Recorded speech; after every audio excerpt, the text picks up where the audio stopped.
عزیزان گرامی، السلام علیکم ورحمۃ اللہ وبرکاتہ۔ حضرات،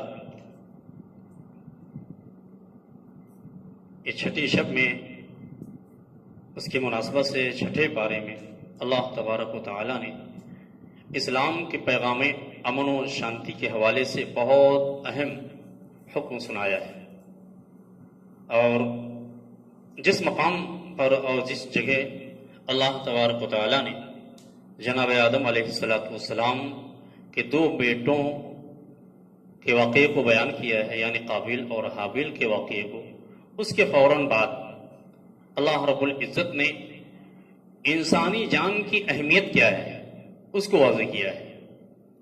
اللہ تبارک و تعالی ارشاد فرماتا ہے کہ من اجل ذالک کتبنا علی بنی اسرائیل، اور اسی سبب، اس کی وجہ سے، یعنی جو اس سے پہلے جناب آدم علیہ السلام کے دو بیٹوں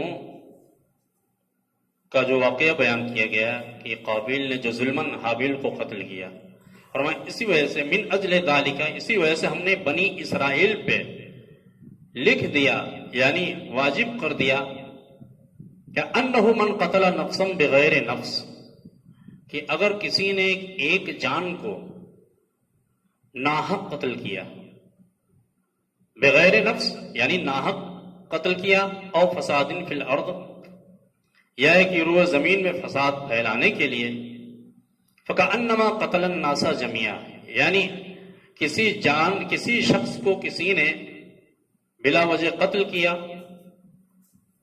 یا اور اس لیے بھی کہ جس کو قتل کیا ہے اس نے کوئی فساد بھی نہیں پھیلانے کا ارادہ کیا تھا، پھر بھی اس نے قتل کیا، تو قرآن مجید فرماتا ہے فَكَأَنَّمَا قَتَلَ النَّاسَ جَمِيعًا، گویا اس شخص نے ساری انسانیت کو قتل کر دیا۔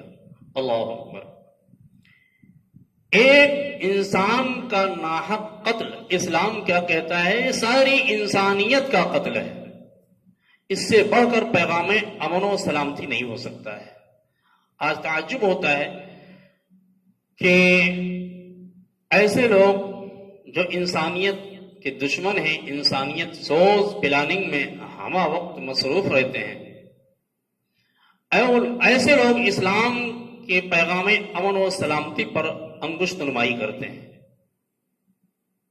کہ جنہیں دہشت گردی کے خلاف بولنے کا کوئی حق ہی نہیں ہے، اس لیے کہ انہی کے وہاں سے دہشت گردی پنپتی ہے۔ تو ایسے لوگ اسلام کہ اسلام جس کے نام ہی میں سلامتی کا معنی ہے، ایمان جس کے نام ہی میں امن کا معنی ہے، اس پر انگشت نمائی کی جاتی ہے۔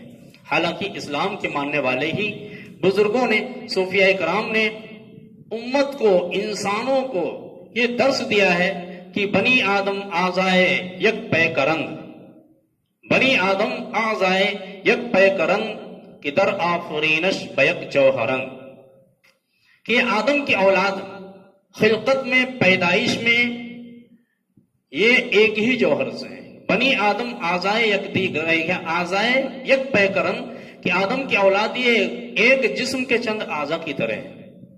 کیوں؟ اس لیے کہ انسان خواہ کوئی بھی ہو، مسلم ہو، نان مسلم ہو، کوئی بھی ہو، ہر شخص کی پیدائش ایک ہی مادے سے ہوئی ہے، ایک ہی مٹیریل سے ہوئی ہے، ایک ہی جوہر سے ہوئی ہے۔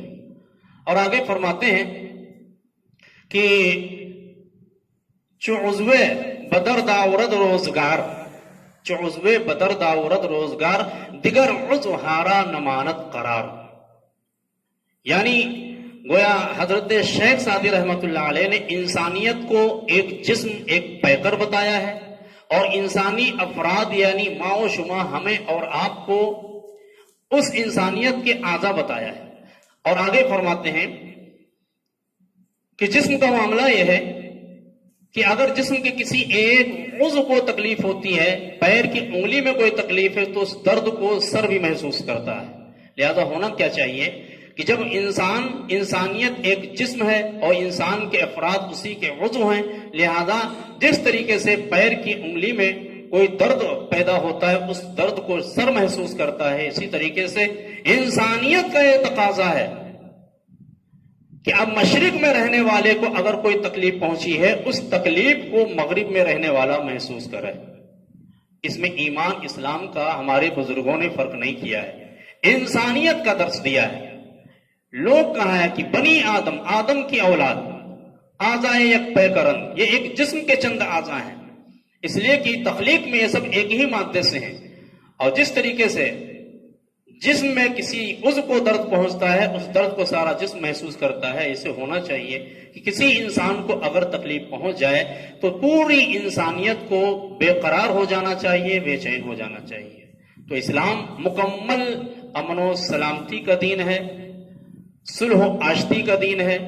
اسلام دہشت گردی کا خاتمہ کرنے کے لیے آیا ہے.